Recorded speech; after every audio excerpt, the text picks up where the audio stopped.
ఓం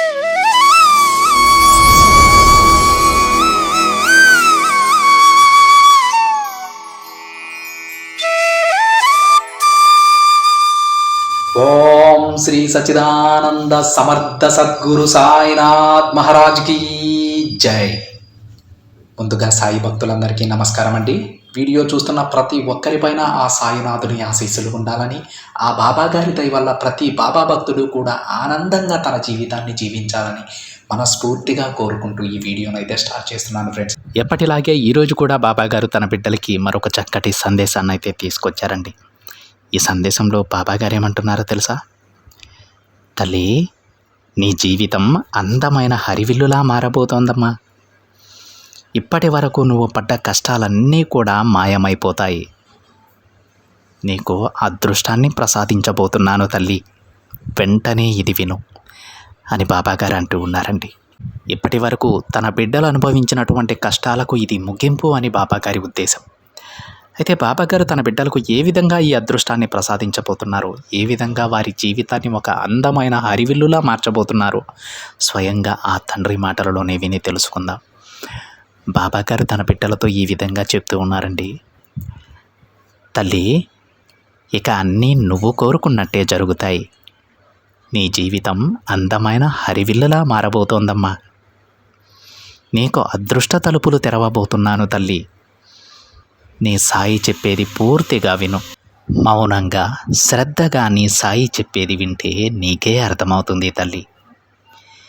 ఇక రాబోయే రోజులలో నీ జీవితం నందనవనంలా మారబోతోందమ్మా.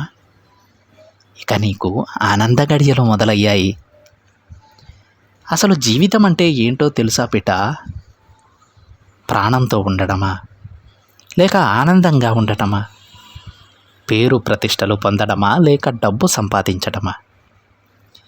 ఇవేవి కూడా ఉన్నా లేకున్నా సరే జీవితాన్ని జీవించాల్సిందే. ఈ అదృష్టం మళ్ళీ మళ్ళీ రాదమ్మా. ఈ జన్మలో వచ్చిన ఈ మానవ జీవితాన్ని ఆనందంగా జీవించి గడపాలి. అంతేకాని ఎప్పుడూ కూడా బాధతో కూర్చోకూడదు. చూడు తల్లి, ఇవన్నీ నీకు ఉన్నా లేకున్నా నీ జీవితాన్ని నువ్వు జీవించి తీరాల్సిందే కదా. జీవితం అనేది ఒక అనుభవం బిడ్డ. అది అందరికీ మారుతూనే ఉంటుంది. అనుభవం మనిషిని మారుస్తుంది, ఏడిపిస్తుంది, అలానే సంతోషపెడుతుంది కూడా. అసలు జీవితం అంటే ఏంటి అన్న స్థితికి నిన్ను తీసుకొస్తుందమ్మా. నీకు ఒక విషయం చెప్పనా తల్లి? భగవంతుడు సృష్టించిన మిగతా జీవులలో ఎలాంటి పట్టు విడుపులు ఉండవు. అవగాహన కూడా వాటికి ఉండదు బిడ్డ. బ్రతకాలి అనే ఆశ కూడా వాటికి ఉండదు. ఎందుకంటే ఒక అడవిలో అవి జీవించేటప్పుడు ప్రమాదం ఎటువైపు నుంచైనా రావచ్చు. కానీ ఉన్నన్ని రోజులు చాలా సంతోషంగా ఉంటాయి అవి. వాళ్ళ భవిష్యత్తు గురించి వాటికి ఎలాంటి భయం ఉండదు బిడ్డ. అది వాటికి అదృష్టమనే చెప్పవచ్చు. కానీ తెలివిగా ఉండే మనిషి మాత్రం అన్నింటిలో విజయం సాధిస్తారు. దానికి కారణం వారి తెలివితేటలు. కానీ తల్లి, తెలివి మాత్రం ఉంటే సరిపోదు కదా. దానితో పాటు నేను చెప్పేది కూడా ఉండాలి. అదేంటంటే నీ మీద నీకు నమ్మకం. ఆ నమ్మకం లేని రోజు ఒక్క అడుగు కూడా నువ్వు ముందుకు వేయలేమమ్మా. ఒక్కరోజు కూడా నువ్వు సంతోషంగా ఉండలేవు. అందుకే తల్లి, ముందు నిన్ను నువ్వు నమ్మితేనే దేనినైనా సాధించగలవు. మిగతా జీవులతో పోల్చుకుంటే మనిషి ఎంతో తెలివైనవారు. తన అవసరాలను తానే పూర్తి చేసుకోగలడు బిడ్డ.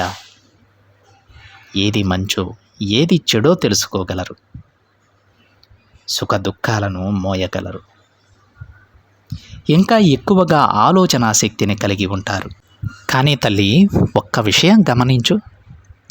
మనిషి కంటే బలంగా ఉండేదేమిటి? ఏనుగు. మనిషి కన్నా వేగంగా పరిగెత్తేది చిరుత. మనిషి కన్నా ఎక్కువ కష్టం చేసేది గాడిద. ఇలా మనిషి కన్నా బలంగా ఉన్న జీవులు ఎన్నో ఉన్నా సరే మనిషి మాత్రమే అన్నింటినీ నడిపిస్తున్నారు. ఎందుకో తెలుసా? మనిషికి మాత్రమే బుద్ధి బలం ఉంది కాబట్టి. ఎలాంటి కష్టాన్నైనా సరే, సమస్యనైనా సరే ఎదుర్కొనే శక్తి ఒక్క మనిషికి మాత్రమే ఉంది తల్లి. ఎలాంటి సమస్యనైనా పరిష్కరించుకోగల శక్తి మనిషికి మాత్రమే ఉంది. కానీ మిగతా జీవులకి అవి లేవమ్మా. కానీ అవి సంతోషంగానే ఉంటాయి. ఇన్ని తెలివితేటలు సంపాదించిన మనిషి మాత్రం ఏదో ఒకటి ఆలోచిస్తూ బాధపడుతూనే ఉంటాడు.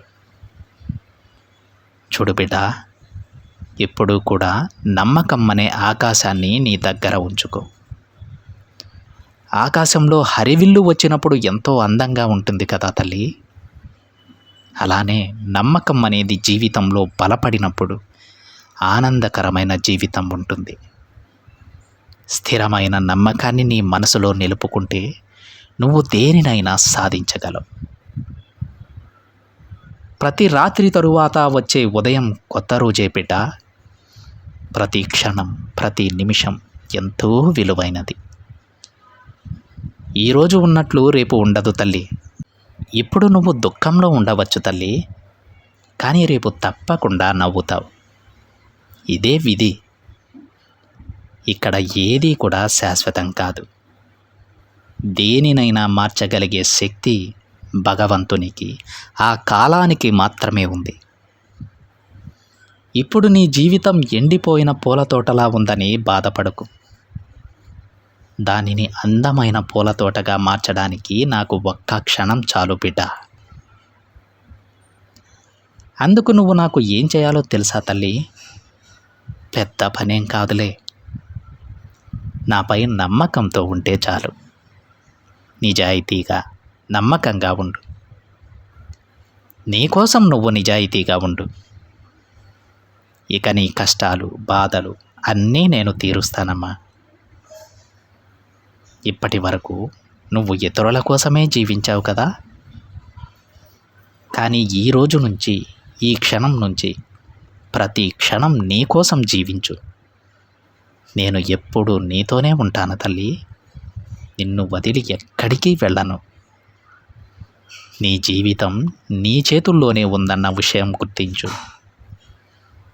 దానిని నీకు నచ్చినట్లు అందంగా మార్చుకో. ధైర్యంగా ఉండు బిడ్డ అని బాబాగారు అంటూ ఉన్నారండి. ఈరోజు ఈ సందేశంలో బాబాగారు ఏం చెప్పారో ప్రతి బిడ్డకి అర్థమైందనే అనుకుంటున్నానండి. ఎందుకంటే ఈరోజు బాబాగారు ఏం చెప్తున్నారంటే, ఈ జన్మలో మనం మనిషిగా జీవించాం. ఈ జీవితాన్ని ఎంతో కొంతమందికి మాత్రమే ఆ దేవుడిచ్చినటువంటి ప్రసాదంగా భావిస్తారు. ఎందుకంటే వచ్చే జన్మలో మనం ఎలా పుడతామో మనకి తెలియదండి. అందువలన అతి శ్రేష్టమైనటువంటి ఈ జీవితాన్ని మనం రోజు కూడా ఆస్వాదిస్తూ జీవించాలి, ఆనందంగా జీవించాలి. ఎప్పుడూ కూడా బాధతోనో, దుఃఖంతోనో, నిరాశతోనో ఉండకూడదండి. ఆ భగవంతుడు నువ్వు ఏ జీవికి రాని అదృష్టాన్ని నాకు ప్రసాదించారు. నన్ను ఒక మనిషిగా పుట్టించారు. నేను ఆలోచించగలను, దేనినైనా సాధించగలను. నా లోపల ఏమనిపిస్తుందో, నా మనసుకు ఏమనిపిస్తుందో అది నేను పక్కవారితో పంచుకోగలను. కానీ మూగజీవులలా కాదండి. వాటికి ఏమనిపించినా సరే అవి బయటికి వ్యక్తపరచలేవు. అవి వాటి జీవితానికి కూడా ఎప్పుడు గ్యారంటీ ఉండదండి. అవి ఒక అడవిలో జీవించాలి. ఎప్పుడు ఎటువైపు నుంచి ప్రమాదం వస్తుందో తెలియదు. అది సాటి జీవుల వల్లే కాదు, ప్రకృతి వల్ల కూడా కావచ్చు. కానీ అవి ఏమీ ఆలోచించవు. ఉన్నన్ని రోజులు సంతోషంగా ఉంటాయి, కడుపు నిండా తింటాయి, కంటి నిండా నిద్రపోతాయి. కానీ ఎటువంటి సమస్యనైనా పరిష్కరించుకోగలిగేటువంటి మనిషి మాత్రం ఎప్పుడు ఏదో ఒక దాని గురించి ఆలోచిస్తూ బాధపడుతూనే ఉంటాడు. ఎంత పెద్ద అనారోగ్యం వచ్చినా సరే ఈ రోజులలో దానిని క్యూర్ చేసుకోగలం. ఎన్నో హాస్పిటల్స్ ఉన్నాయి, ఎన్నో మెడిసిన్స్ ఉన్నాయి. కానీ జంతువులకు అలా కాదు కదా. ఏదైనా డిసీజ్ వాటికి వచ్చిందంటే అవి చనిపోవాల్సిందే. కానీ మనిషి అలా కాదు. ఒక సమస్య వస్తే దాని నుంచి ఎలా బయటపడాలో ఆలోచిస్తాడు. ఒక బాధ కలిగితే దాని నుంచి ఎలా బయటపడాలో ఆలోచిస్తాడు. వాటి నుంచి తప్పకుండా తప్పించుకుంటాడు. కానీ ఇంత ఆలోచన శక్తి ఉన్న మనిషికి మాత్రం ఎందుకీ బాధలు, ఎందుకీ కష్టాలు అంటే అది వారిపై వారికి నమ్మకం లేకపోవడం అండి. వారిపై ఎప్పుడైతే వారికి నమ్మకం ఉండదో ఆ రోజు నుంచి ఒక అడుగు ముందుకు వేయాలంటే, ఒక పని చేయాలంటే ఎప్పుడూ ఆలోచిస్తూనే ఉంటాడు.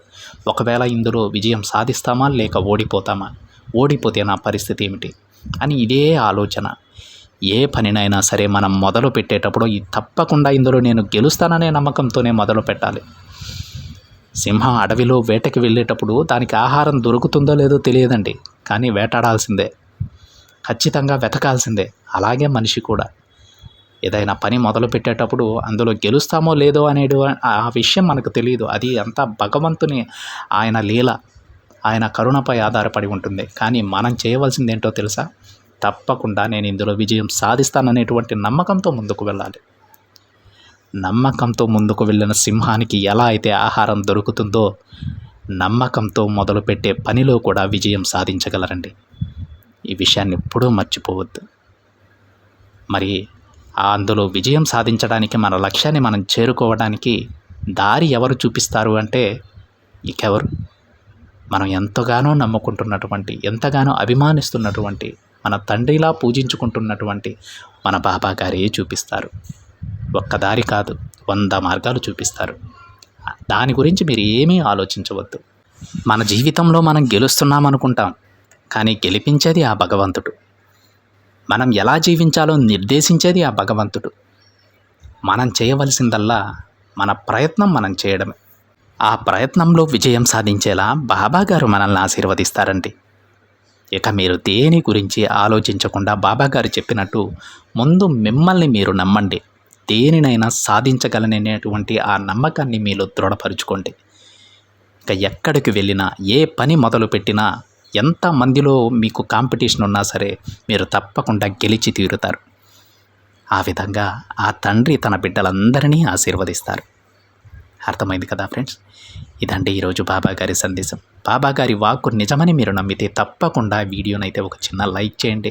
మరింత మంది మన బాబాగారి భక్తులకి ఈ సందేశాన్ని షేర్ చేయండి. మొదటిగా ఛానల్ని చూసేవాళ్ళు మాత్రం తప్పకుండా సబ్స్క్రైబ్ చేసుకోండి ఫ్రెండ్స్. అలాగే పక్కనే ఉన్న బెల్ ఐకాన్ని కూడా యాక్టివేట్ చేయండి. మరొక బాబాగారి సందేశంతో మరొక వీడియోలో కలుద్దాం. అంతవరకు ఓం సాయిరామ్.